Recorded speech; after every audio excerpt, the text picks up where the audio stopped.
saying there, literally, it is the same message every day, every meeting.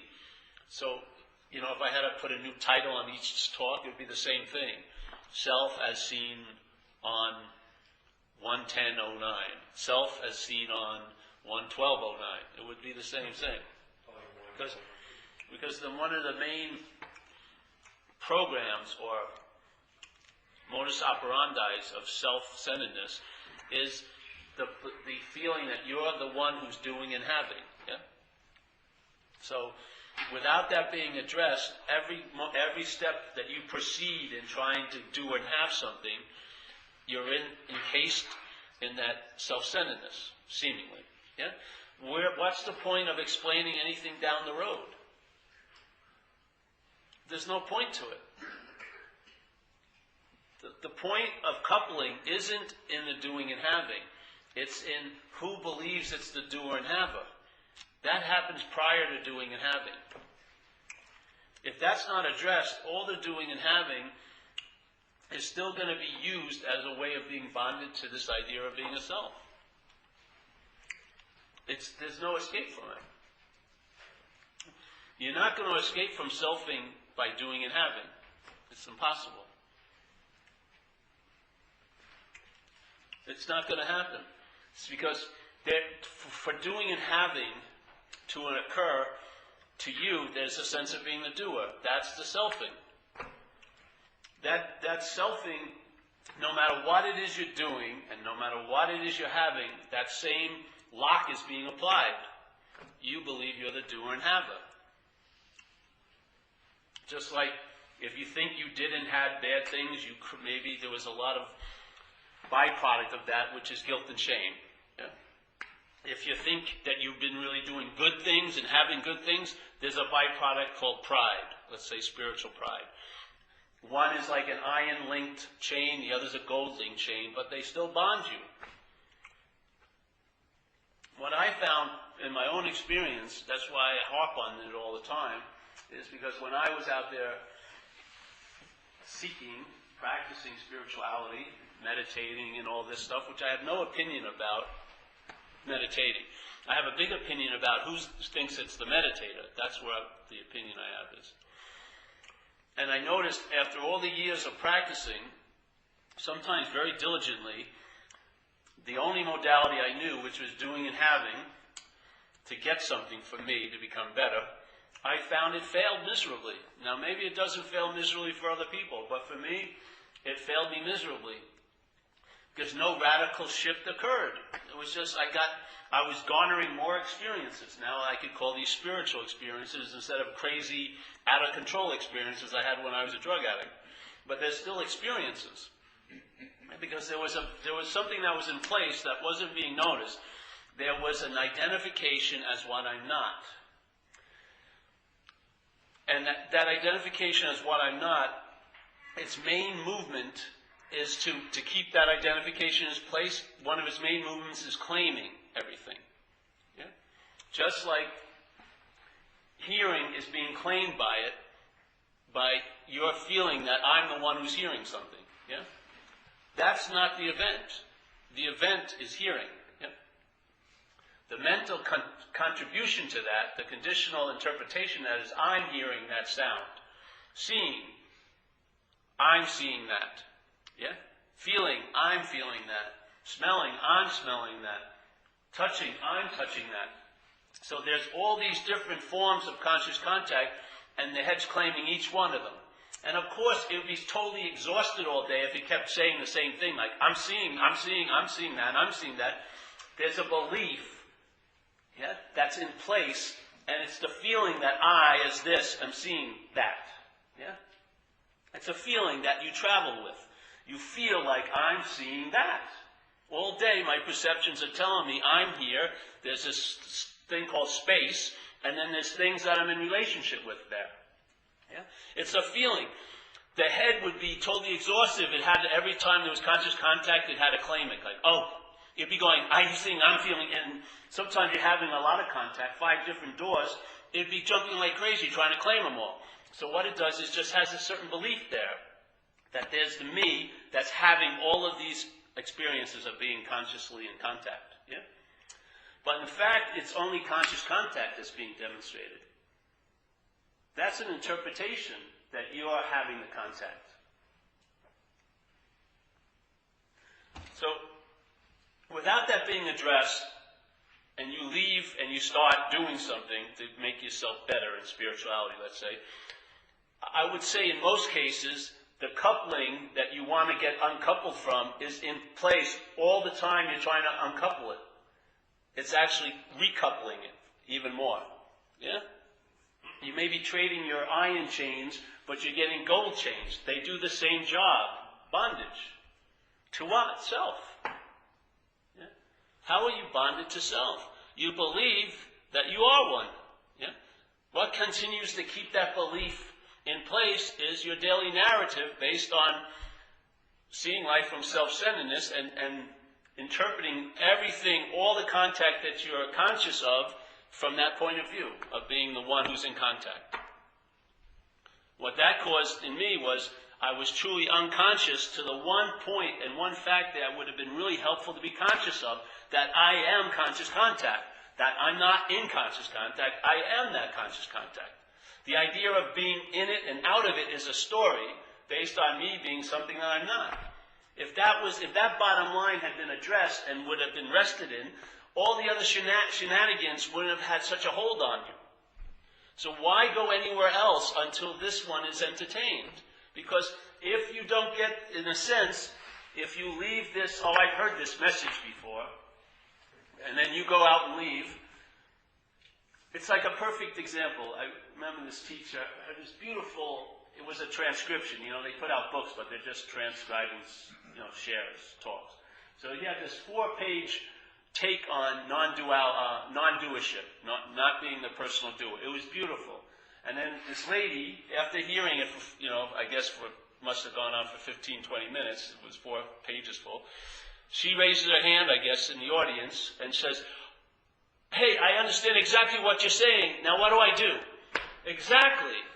See? That's the dilemma.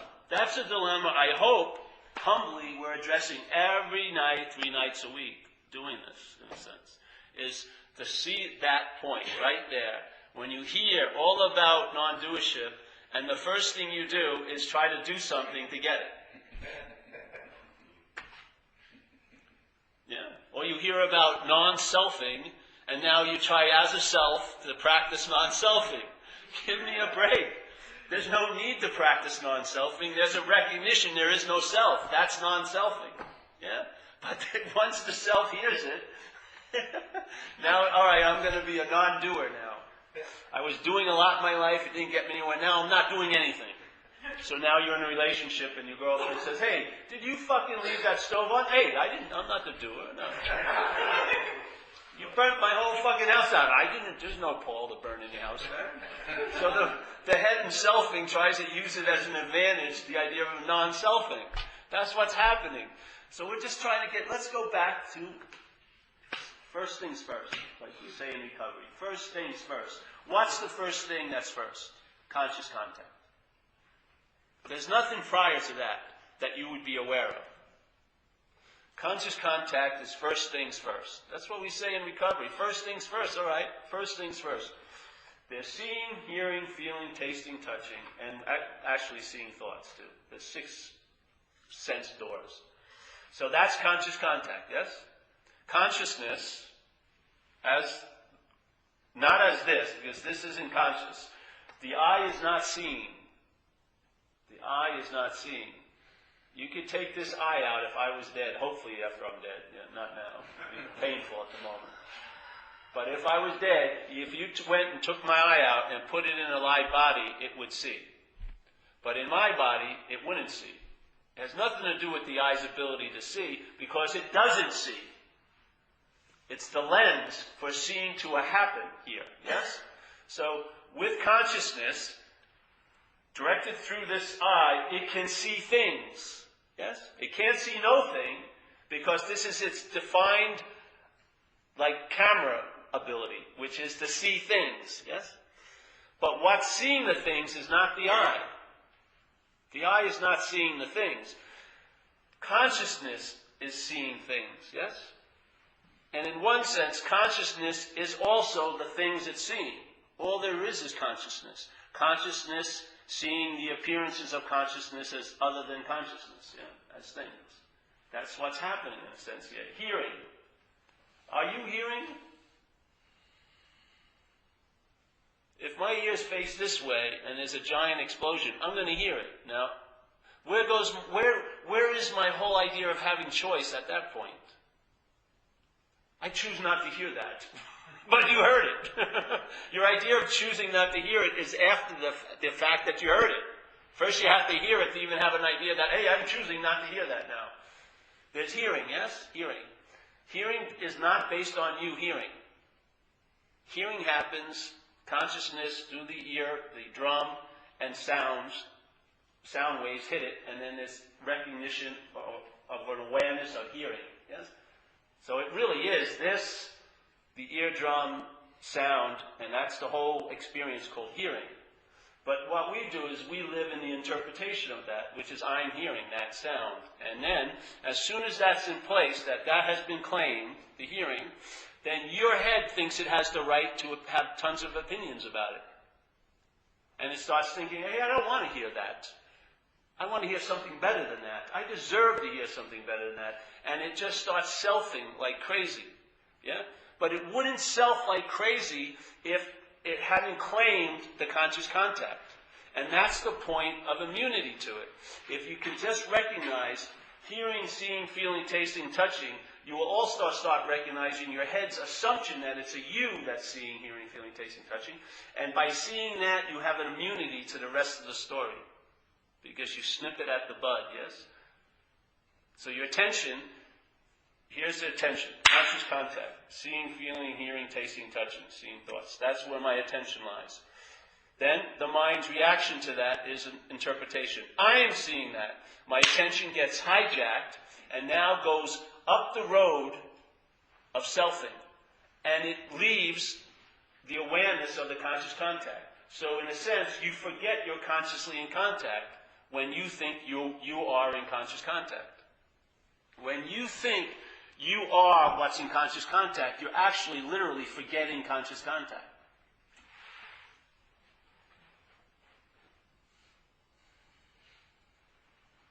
You're forgetting it. Now you think, no, I'm in conscious contact now, but that's when you're unconscious to the fact of conscious contact.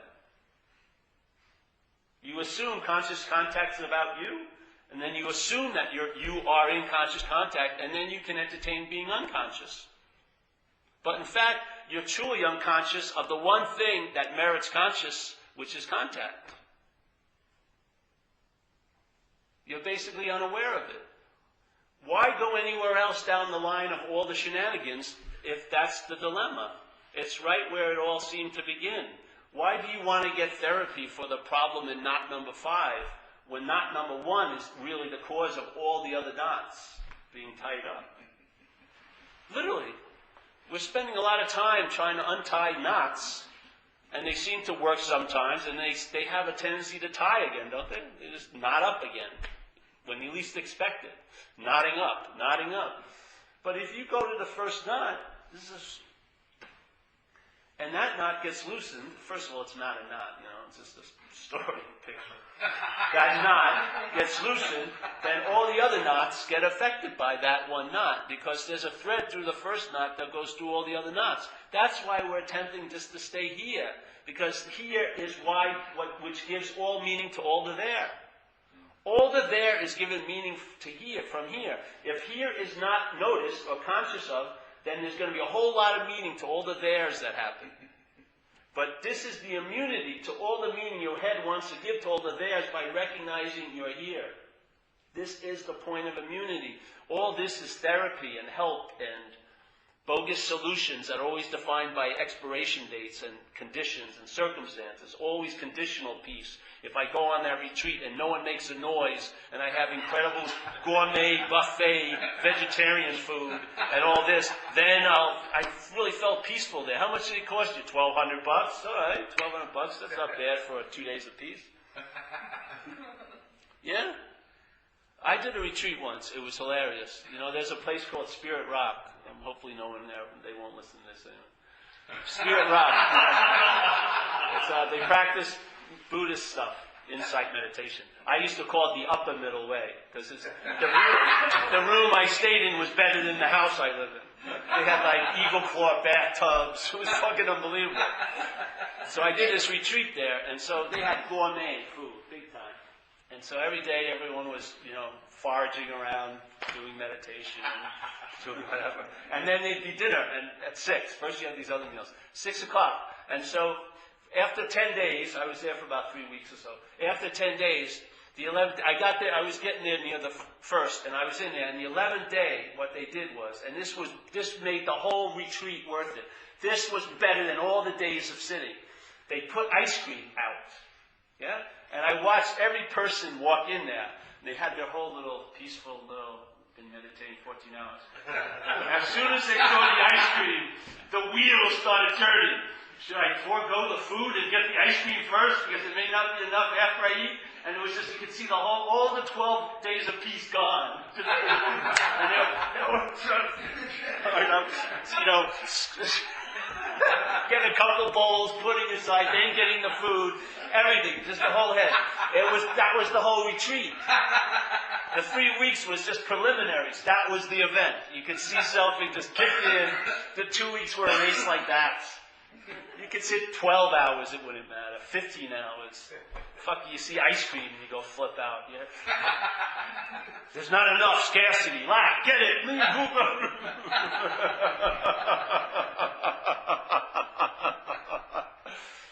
So, going to the first place, to me, that's why we do this every week, for years now.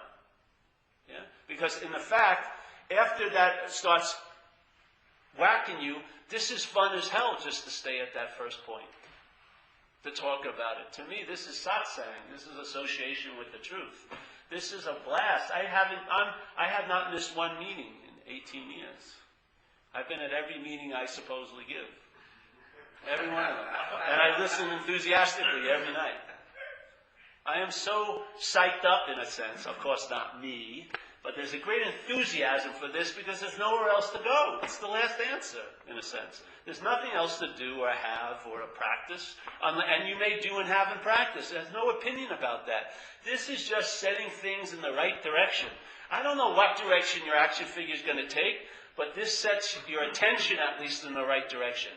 Back to conscious contact. Not to the story of who's in conscious contact, but to the basic, bare-bone life called conscious contact. That is very difficult to say that my conscious contact, the conscious contact that this is being claimed as Paul's, is any different than yours. One bit. There's absolutely no difference in it, the conscious contact. All there is consciousness in contact. Or like St. Francis says, he tried to save us tons of time. He says, what you're looking for is what's looking. One sentence. He changed everything. He didn't give you 800 pages of advice and prayers and penances and everything. He just said basically, hey, what you're looking for is what's looking, bro. What?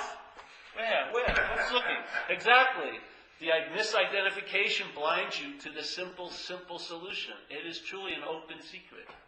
It is truly a gateless gate. There's absolutely nothing that needs to be done. It's just recognizing the obvious.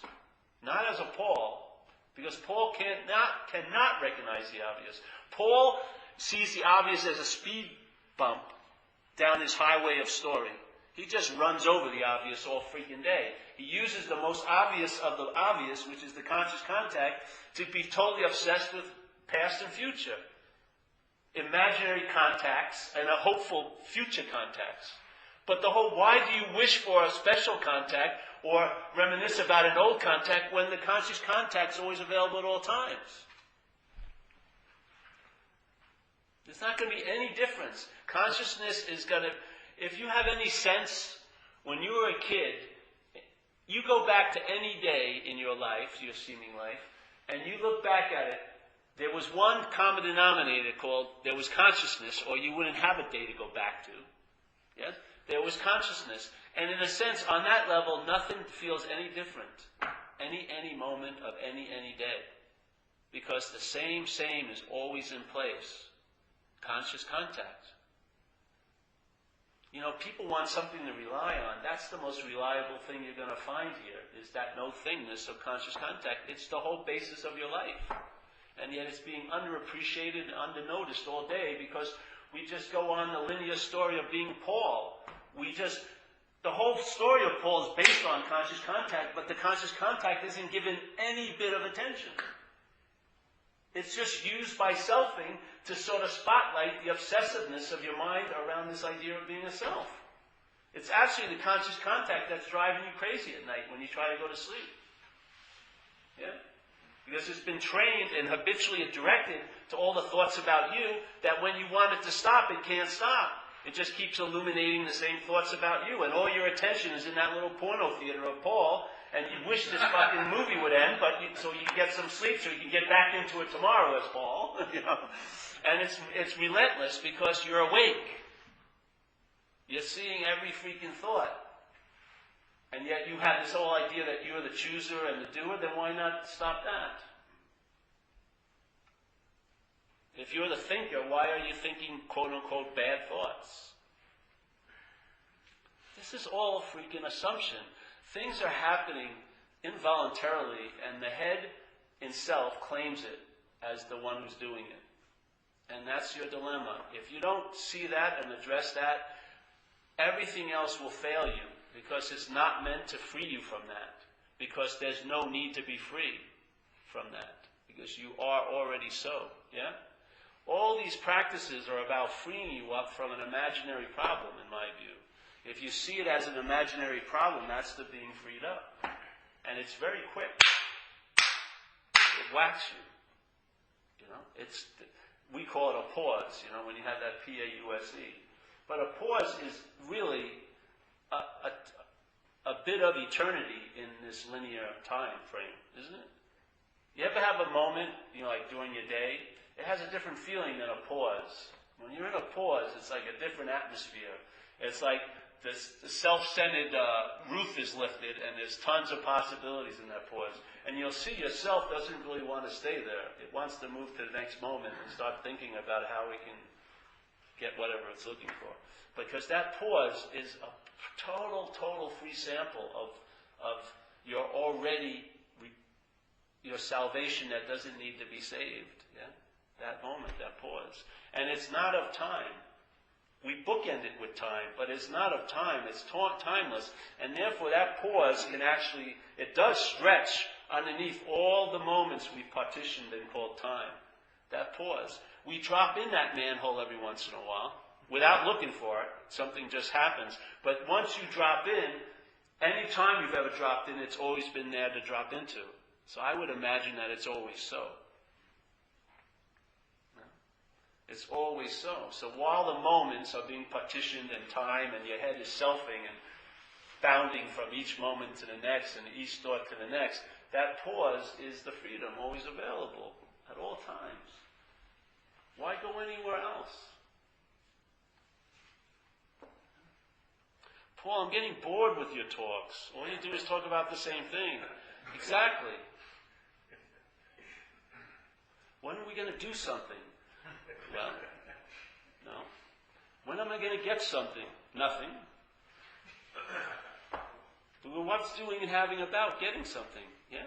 We're attempting to really turn light upon the system of self-centeredness so that you can recognize some of its major themes so that maybe you can wake up from them. Yeah? And when you wake up from them, you'll be in that pause we're talking about tonight. Why go anywhere else? Because if you don't see them, they're going to run your life. You're going to run as if you are exactly what they're implying you to be, a self.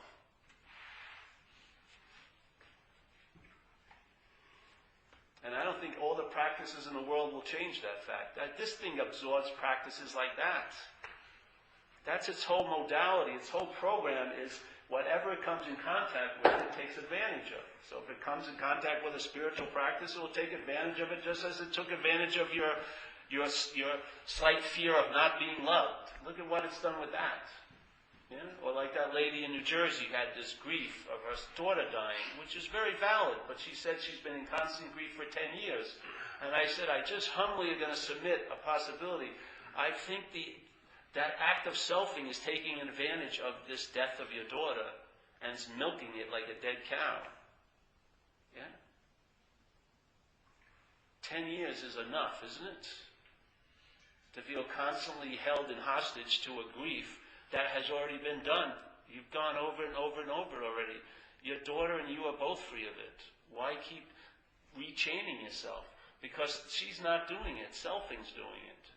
Selfing, whatever it comes in contact with, will take advantage of. A juicy story, it loves it. You know? Some slight that never even happened, it's been milking that for 40 years. There was a great old story in recovery called Freedom from Bondage, which is a nice little statement. And this lady she was a real big drunk, and she got into recovery, and she realized that if she didn't get over her resentment, she was going to drink again. And to her at that point, drinking was to die. And so she had this one resentment about her mother, and the story about it in her head, one of her stories, was that she would do anything if she had a chance to get out of this resentment, man. She wanted to get rid of that resentment her whole life. But when she started becoming a little more conscious, she realized she didn't want to she realized if she saw it in this way, I'll paraphrase it this way, that selfing had no intention of giving up this resentment. Because selfing had been milking this resentment as the excuse for all her marriages not going well, not going to school, not being success. I mean, this was the mother lode, this resentment. There's no way selfing was going to give up this freaking fertile cow. You know what I mean? No freaking way. So she was under an incredible delusion that she wanted it to go. Yes? But she was holding on like crazy. When she saw that, she realized something had to happen. And then there's some things they say, what you can do to let go of resentment that's killing you. But the thing is, that's the example, yes, of this idea of selfing, taking advantage of it. You don't need 800 more examples. You can be convinced with one example. You can recognize the ocean in one drop of water. It's a possibility. Most of us are addicted to having to be convinced over and over again because we constantly forget. Yeah? This is the selfing. Selfing. One example can set you free because a principle is being revealed there. Just like we were talking today, in the deck of cards in our life, especially in the West, what they said would be the best card is outside circumstances and situations. Yeah? If I had the right circumstances and the situations, like the right woman and the right house and the right car, that would translate into me feeling really good. Yeah? That's what most of us are driven by here when we're growing up. You know, go to college, get this, get that, get this, and then all of this will translate into you feeling really great. Yeah? And for a lot of us, that didn't really seem to work. Yeah? Because there's another card in the deck, and that card is body condition. Yeah? And so let's say you got the Ferraris, and you got the beautiful wife and this and that, but you're sick as a dog every fucking day. Which is going to win out? Your body condition is going to outshine your outside circumstances and situations, isn't it? I mean, look at your own experience. So some people have gotten keen on that, so now they're doing a lot of yoga and they're doing a lot of practices. Yes? And they're fit as a fiddle. I mean, they're surfing every day and this and that. And they do a 12-hour dance class, but they're insane as a hatter after they leave, you know? Because there's another card in the deck, and that's your mental condition. And your mental condition will outshine your body condition. You can have the healthiest motherfucking body, never sick in a day in your life, and be totally, insanely unhappy. Yes? You can also have this beautiful house and everything like that, and a beautiful body, tons of plastic surgery. I mean, you look like unbelievable. You have the doctor right there. Every pill, everything to make body muscle relaxes. And yet your head's going off, and it erases all the effects of all those places and all the body look and all the pills and everything like that. 1 second. One little weather front of thought erases all that reality, yes? So there's the 3 cards so far. There's like circumstances and situations. That's the one we were mostly given when we were young. Then the body condition, and then the mental condition. So the mental outshines the body outshines that, the circumstance, situations. And the mental outshines that. Okay? Then, thank God, there's another card in the deck, and that's the ace, or the king, or the queen, and that is a spiritual condition, recognizing your spirit, yes?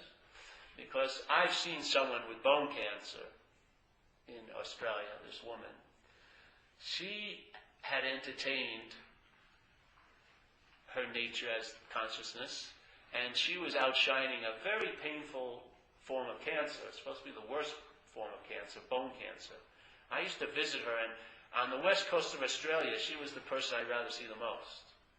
Not a beautiful babe, she was bedridden, but she was shining, babe. And I mean, it was like true satsang hanging out there. So her spiritual condition was outshining the physical, the circumstances and situations, because she was bedridden and had to be lifted up and like that, and her mind's condition.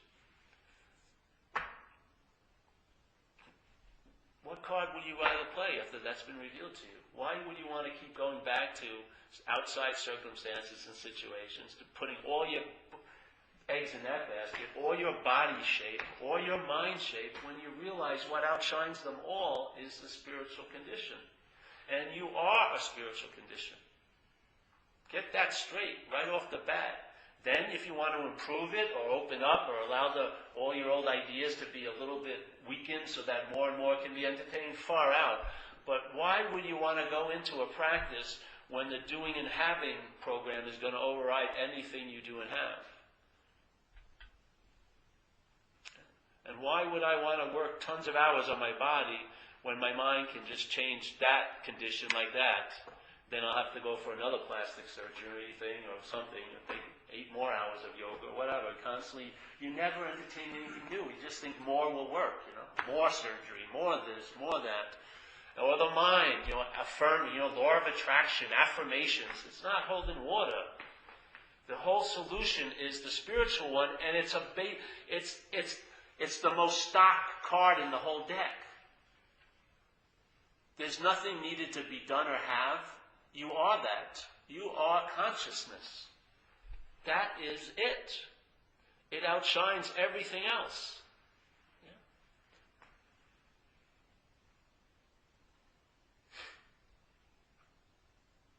But, yes, and then the world starts again. But, no.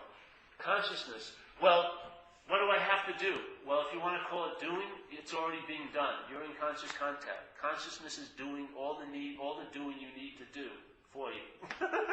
You're in contact. You're seeing, hearing, feeling, tasting, touching. Where's that going to locate you? In past seeing, hearing, feelings, tastings, and touchings? Or future ones? No, it's going to locate you right where you are. Now, you'll be finally at the obvious starting point of every day and every moment right here, based on the denominator of right here, which is conscious contact. And right here, you'll be open to receive some damn good information, because you've just been underneath the wrong chute. The information you're getting is just anxiety from the future and resentments and grief and nostalgia from the past, because you just keep going under the wrong chute. This moment, this chute here is, you'll get what you need to know now. You won't get that much information, because you don't need much information. You'll just get to know what you need to do now. As simple as that. It's totally economical. There's no more added baggage. You actually, things that you thought were so you're really very, very lovingly asked to put down, because they're constantly revealed to you, I'm not that. So, and then while this happens, obviously you start having an overall sense of living as I'm traveling lighter, because you are traveling lighter. More and more you're getting pared down, economized, stripped, let's say, of the selfing, and now you're in that bare bone contact as consciousness, not as a body or a Paul, but as consciousness of a body and of a mental idea called Paul. Okay? These things can all change. This can all change, but that awareness doesn't change. Its nature is that, and that's that. Yeah. And it's always available at all times. So while you're fiddling around with circumstances and situations and body conditions and mental things, which is all fine and dandy, we have a lot of time here to do that, but the real solution to all of that fiddling around is awareness. And all the while, all the fiddling's going on, the awareness is looking at you right in the face. It's so fucking obvious you're in conscious contact. But not as you. Yeah? Not as a you. That's, to me, the free sample is when you get, because in time it seems very fast. There's the conscious contact and there's the mind's interpretation of it. But bring in the idea of the pause again. Because the pause can seem eternity, can seem eternal between the conscious contact and the mind's interpretation of it. There's an eternal pause in there, which really, it's like you could drive a Mack truck through, really. Yeah? So that there's it's very easy to notice that all there is conscious contact. If you try to do it in time, you won't see it, because it's very fast in time. But the pause is eternal. It doesn't play the game of time. Even though it may seem to appear in time to you, it's timeless. So there is a timeless state between the conscious contact and the interpretation of the head.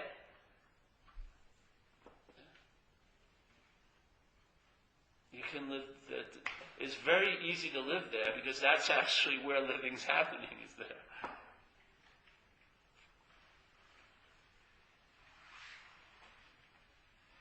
Like if I ever had an idea of having a school, this would be, we'd have to sit around like this, and hopefully we'd have other people to come in and do the talks. That's just me, but for years until you got comfortable with it, or you had a shift, and it doesn't have to be an event or anything, but where the emphasis in your life switched from self-centeredness to otherness, or let's say conscious contact, and then off you go. Bye-bye. Yes? You can hang out. It'd be great. I'd love to have that. But then I've actually become obsolete for you. That doesn't mean you don't visit, but it's such a great time when I become obsolete. Yeah. Because being is happy. You see. Yeah. It's nice to enjoy it with people, but there's no need to. You're not getting anything anymore. You're not coming here for something. You're living in that nothingness, which is the freedom from all somethings. And how many somethings have you had? Thousands of them. Why is it that they just demand more somethings? Because they're not fulfilling. You think they are. It's like eating a lot of junk food. You think quantity means like you had a meal. But if you've ever had something really fresh and alive, if you haven't eaten in a few hours, and the quality of it is so nourishing, it's almost like a rush in your body. Your body would rather have just 2 bites of that high quality food than 10 pounds of the other shit.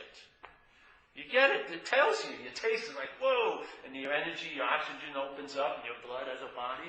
But with quantity, eat, and more information, more books, more talks, more this, more meditation, more this, more that.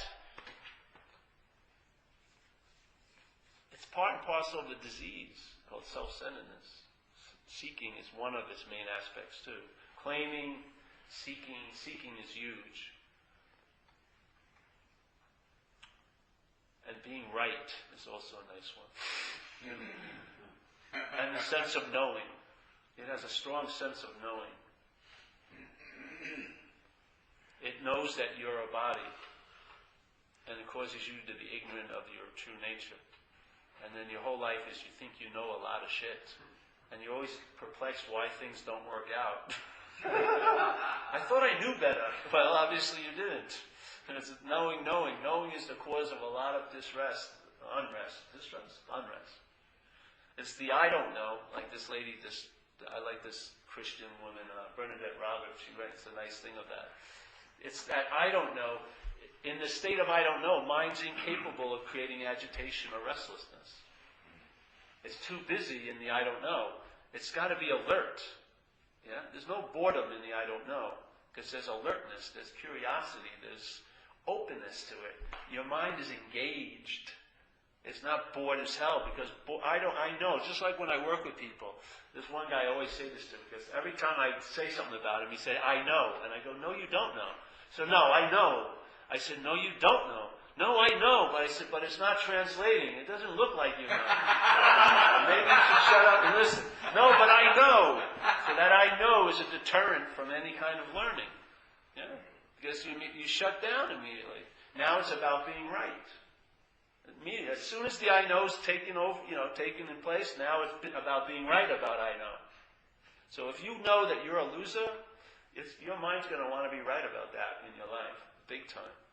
And it can blind you to incredible opportunities and love and great things just to prove that it's right about you being a loser. If you believe you're not lovable, you'll be blind to all the love that shows up in your life. You won't recognize the package, and you won't sign for it. Check it out, man. Knowing is blindness. When you believe you know, you're just immediately put into a blindness. And then what happens when you're blind and you think you should see? You want to be right. So you keep running into walls, but I know where the door is. Can I help you? No, I know. Boom, boom. You want to be freaking right. Be right. Go ahead. It's killing you. So we're going in another direction. Conscious contact is simple. What I'm saying as a secondary approach, in a way, is the idea of self not being you. Because I found something in my own experience with it, is that when I entertain I'm not self, I lose interest in it. Yeah? I don't lose interest. I have all the interest I've ever had, which is quite a lot. I lose interest in it. Yeah?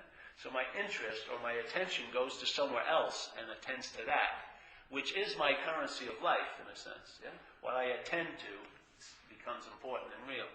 But so if my interest is in selfing, it's getting, you're just putting a lot of interest in this dead-end bank account. You're not getting any returns, basically. Yeah? Just like if you want to look at it as faith. If you put faith in your conditional thoughts, you're going to produce anxiety. That's what faith's going to do. It's amazing, isn't it? If you have faith in the thoughts that are happening in your head, and all thoughts are in self-centeredness, when you have faith in that, it's going to produce anxiety in your life. Yet the same energy of faith, if put in, let's say, what can be trusted, it'll produce an ease and comfort in your own skin now. It's the same energy. It's just what vehicle it's put in. Yeah? So here's your interest, your attention. It gives life to whatever you attend to. So you're attending to all the thoughts and the interpretations of life based on self, and so now it seems as real can be. If you entertain, maybe I'm not that thing I'm so absorbed with, your interest or attention will be freed, and then it will go somewhere else. And what's really cool is if you can realize that you are not the director of that attention, it's sort of like a homing pigeon. It will go back to its natural nest or roost, which is its source, that consciousness, yeah? So now it will start attending to the consciousness that's being demonstrated in daily contact. The same attention that was driving you, making you live in a mental hell, will free you from all that. It's the same attention. It's just what vehicle it's being put in.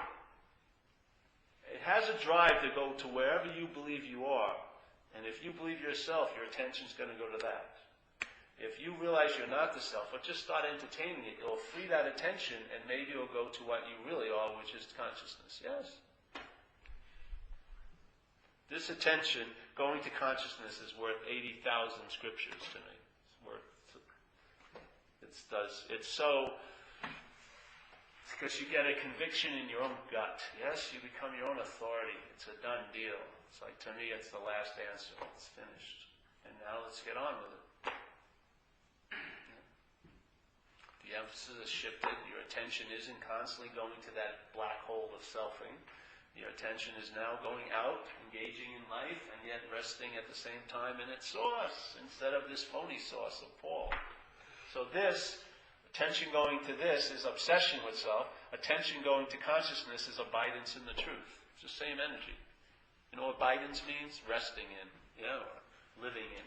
So it's a very nice term they use in spirituality, abidance in the truth. So you're resting in the truth, yes?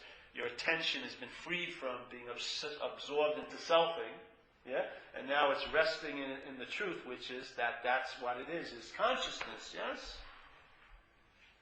So that's the abidance. When that same attention is resting in what you're not, it's obsession. One drives you crazy, one is the source of all peace. But it's the same attention, It's where it goes. We're attempting just to entertain, I'm not that. Because if you start entertaining it, some of your attention will be freed up, and it will probably go back to here, and this will cause you to start living as an active immunity to that. Yes? You'll have an activated immunity, not something that has to be recalled or said or spoken or read, but you'll have an activated immunity to selfing because your attention will have shed light on it. Yes? Because it is illuminating. And you will see it for what it is, which is it's not you.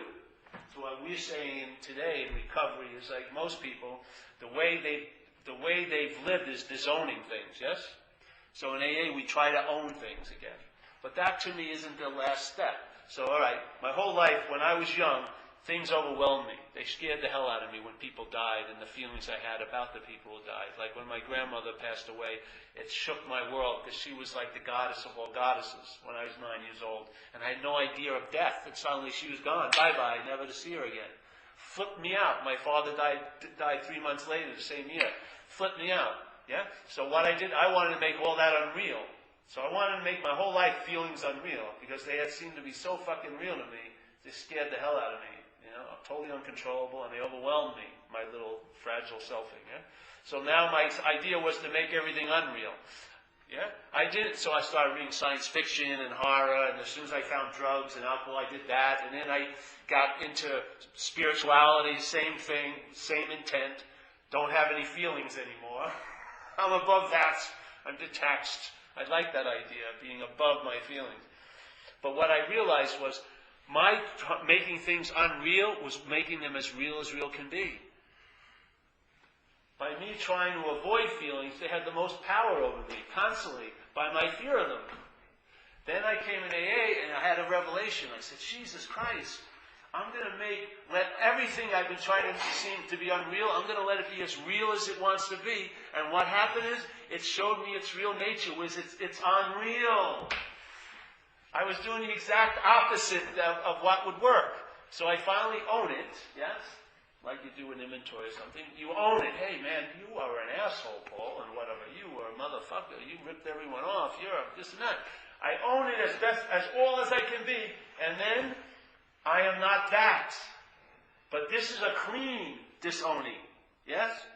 It's clean. By truly owning it, you actually truly disown it. You can't truly disown it by not owning it, in a way. Not mind's game. Yeah? You own it by disowning it in mind's game. Our minds, its idea of owning it is to disown it. That's why you get stuck with all these fucking feelings, because you've been disowning them. So now you own them, but you have a step in the process. I'm not that. Entertain it. When something is revealed about you, realize it's not you that it's been revealed about. Yes, you're not that. That's the freedom. I went to this spiritual group once. They had the Enneagram. It's a very interesting little Sufi thing from Islam, from Muslim. What is Islam? Yeah. The mystical order in Islam, the Sufis. Well, they had this. They created this way of checking out basic personalities and characteristics of all human beings. Yeah. Every human being falls into one of these categories. So they had 9 major categories and 2 subdivisions. So it was like 27, let's say the whole world is Fords, and there's 27 models of Fords. Yeah? In other words, the whole world, there's no Chevys or Cadillacs, it's just Fords, and there's 27 models of Fords, and we've recognized them, and we're gonna share their basic characteristics, how they drive, how they turn, their speed, everything like that. So all these spiritual people want to learn more and more and more about themselves, right? It's one of the curses of spiritual seeking. So we go to this 3-day retreat about Enneagram, and then everyone, they learn that there are 7, yes? Like they have certain characteristics of everyone and they immediately identify as that. Now that they leave the retreat, I'm a 7. What are you, a 9? I think you're a 9 with a subdivision of a 4 and this and that. No! All that information, I'm not that. That's the value of any knowledge about self, is that you're not it. Yes? It's not to be identified with. It's just, you're just adding baggage on your enlightening trip. You're picking up more baggage along the way. Everything you learn, you identify with it. No, it's not you. That's what's so beautiful. You and I can be perfectly described because what's being described is not what we are. It's this apparatus. You drive and and act and react and think and feel just like any run-of-the-mill alcoholic, because you've been taken over by alcoholism. So is this apparatus. There's no fucking surprises. We know exactly what happens to us. But it's me. No, it's not you. I'm not that. That's the freedom.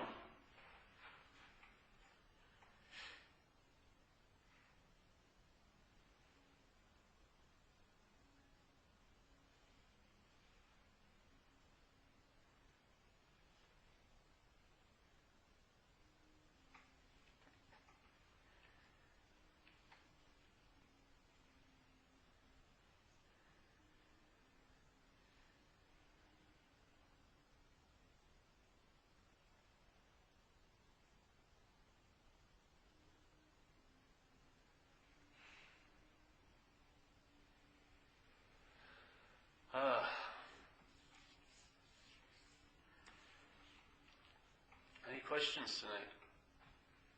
Don't you feel that little moment there? Tasty, isn't it? It was presented by all of us, yes, and none of us. I mean, how much more freaking convincing do you fucking need? You sit here for 50 minutes and you just got a giant... It smelled like peace to me. Serenity, silence. Yeah. It wasn't conjured up. It's always it's always there, lurking, and in every fucking moment that we're filling with thought and interpretation and yapping and yapping. There's silence. There's no sound without silence. So we bring a little crescendo at these meetings, so you get a little a cymbal hit. Wake up the orchestra pit. You know what I mean? Start trumpeting.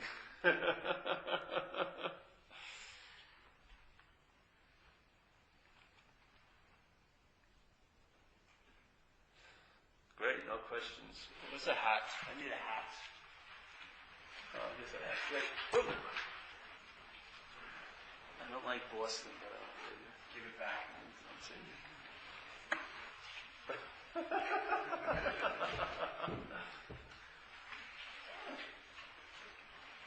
Paul. Yes. My question is... You missed your point, bro. The window of opportunity closed. No more questions. No, what is it? You gotta be fast, Jack. You can't be lollygagging around. Yes. So, upon awakening in the morning, you have to stay in the moment, and then having served that awareness that immunity from self, which is just confirmed, which was I'm not that. So what I fail to do is I get into trouble because I don't pause, I react.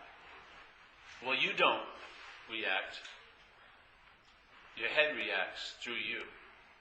Not even through you. Your head reacts through the body. That's not you. You're conscious of it, though. You're the consciousness of that, yeah?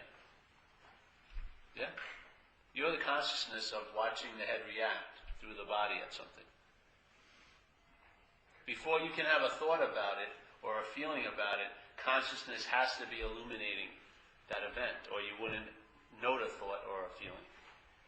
So what precedes every place I appear in is what's already so, which is consciousness. Yeah? Then there's an appearance of Paul reacting to something. But consciousness is... Before every imaginary stage is walked on, there's always the lighting. It's already in place. Yeah? The illuminating factor is always so. So there's consciousness of, let's say, Paul reacting to something. Yeah? That's your immunity to being the Paul that reacts to something. Is that there's consciousness of it. If your emphasis is on the consciousness, then the body that's reacting, you'll have an immunity somewhat to that. Yeah? Simple as that. Okay, so my next question is now having this awakening, this awareness of living life in the moment.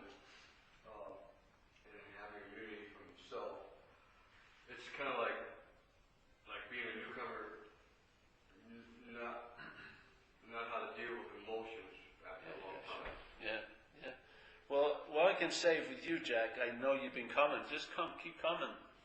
Letting it repeat. And it's an inside job. It'll happen in and then come out. It won't be brought from the outside in. What's happening now is we're entertaining something seemingly from the outside in, but the inside is what's going to do it. Yeah? Yeah.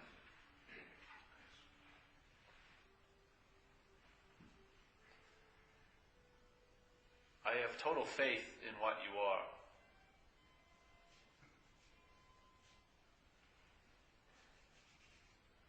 I do. It outshines everything here. It illuminates everything. How can it not outshine it? In a sense, in there, nothing has ever happened here. Literally. Nothing has ever happened. The only thing that gives you a sense of being alive is the meaning you've given to past, your mind's giving to the past. Because in fact, without the conscious contact, you really don't have a sense of being alive. You have to garner it from past information and future speculation. You have no real evidence that you're alive now, except by stories and pictures and stuff like that. Conscious contact is aliveness. Everything else is a replacement of that, and it doesn't do a good job. It creates a dis-ease and a doubt, a very strong doubt about how real and solid you actually are. Yeah? And of course we look to override that doubt by getting more secure and knowing how things are. But in fact, the real security here is in I don't know. That's the highest form of security, is I don't know. Actually, insecurity is the highest form of security. To not know what the hell's going on is the freedom from what's going on. Literally. You have no freaking clue, actually, how the hell all this is coming about. You can have a philosophy around it, but in fact, it doesn't hold water. You have no clue. It's just... Yeah. Is prayer, and including prayer for help with spiritual principles, is that a type of future speculation? And is that Well, what do you think? I can't figure it out. Well, then pray about it. I'm kidding you. You're asking for prayer is sort of you're asking for what you perceive that you don't have. So It can be that, but you can have a prayer of gratitude. And, you know, in the game here, like, there was a great master. I don't know how great he was or not. I never met him, but I have a respect for him. This guy, Nisargadatta Maharaj, and he would speak quite unbelievably about nothing, really, beautifully. But he lived in a little place. He was a cigarette salesman in Bombay, and he had a little room, and he had his guru, his teacher's picture, and all these other saints' pictures. And every day he'd come in, and the Westerners there were all into non-duality, and all there is God, consciousness. And he'd like Windex all the the frames of the pictures and do a thing, and they were going, why is he doing that? He's totally gone from all of this place. And he says, because I like to. Yes? There's nothing wrong with anything here. It's what the meaning your head gives it that makes it wrong, not the act itself. And the same thing, he used to smoke cigarettes, and they said, why does he smoke cigarettes? He says, hey, this is an old body, let it have some fucking pleasure. You know what I mean? Get off my case. Don't worry. So, so prayer for gratitude. Sometimes, like today, I was surfing, and I said a prayer of gratitude. It was fucking beautiful. There was this apparatus that's still functioning enough to be in the water. I can catch waves. It was beautiful. I had some beautiful people with me. It was sunny out. It was like fucking what's not to be grateful for? Is there anyone grateful? Of course not. See, this is the weird thing about this. People still think there's a relevance of a self. The whole time you have been doing all this stuff, there was never a self that was doing any of it. So why would you want to stop doing it now that you think you're not a self? There wasn't a self to be doing any of it to begin with. Why do you have to now change all your behavior? Isn't that a sense of being relevant to the situation?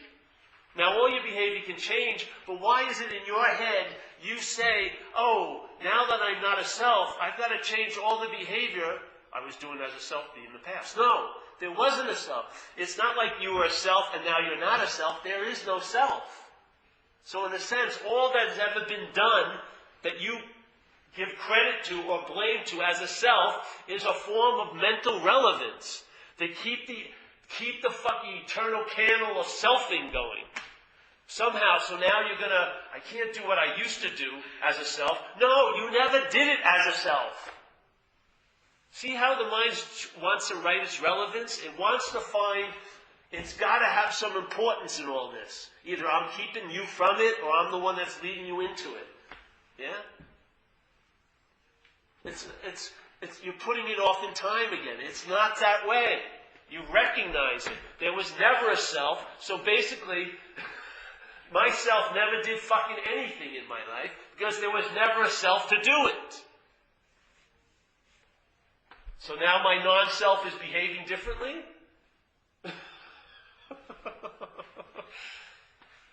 Now the non-self is another form of being relevantly as a self.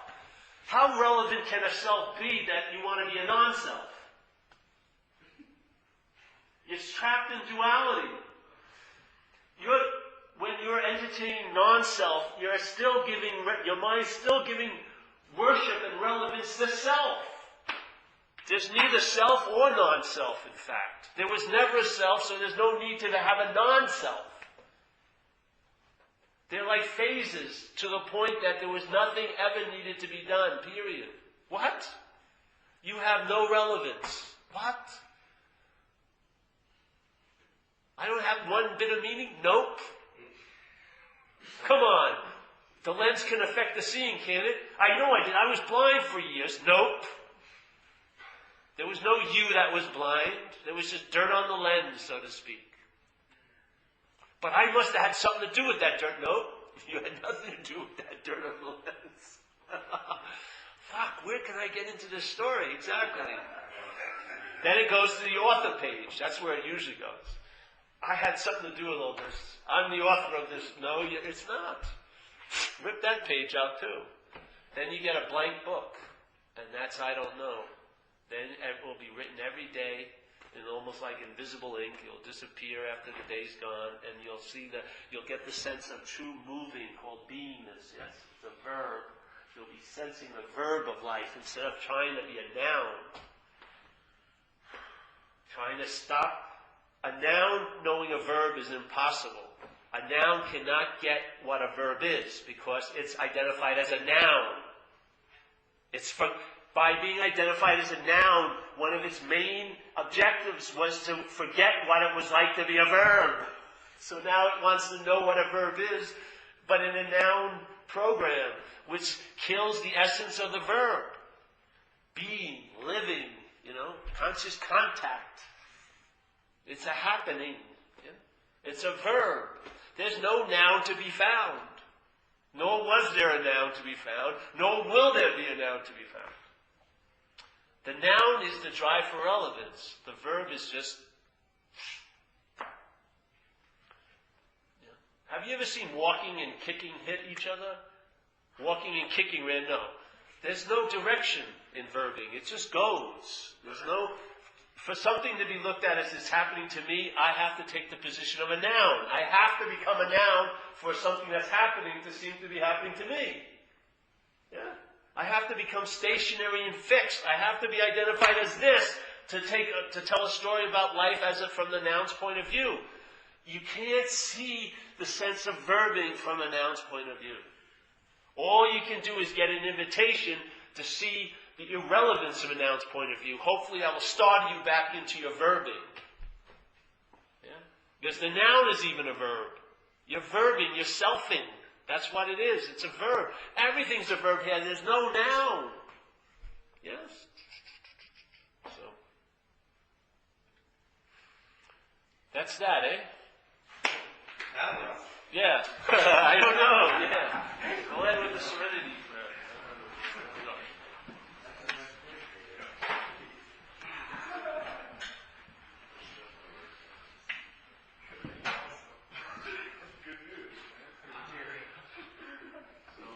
version of the Serenity Prayer? God.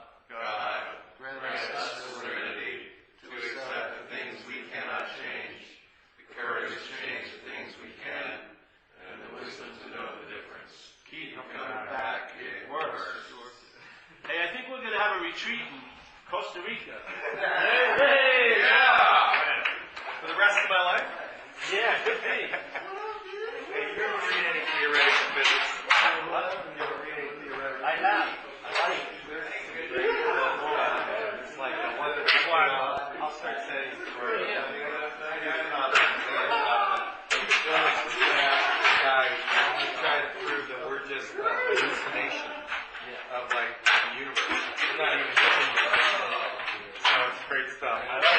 Yeah, we're that stuff. Hey, Bray. It looks like you can eat through me. Looks like you can eat. Mark, no food for Mark. Yes, Bray. I'm not sure I can eat food. I ate bad tuna the night before yesterday night. Coming with us. Coming with us. We need you. I've been thundering. Oh, really? We need But it's almost out. We need your entertaining enough. Yes. What do we have to say? The word. Yeah. I just got last.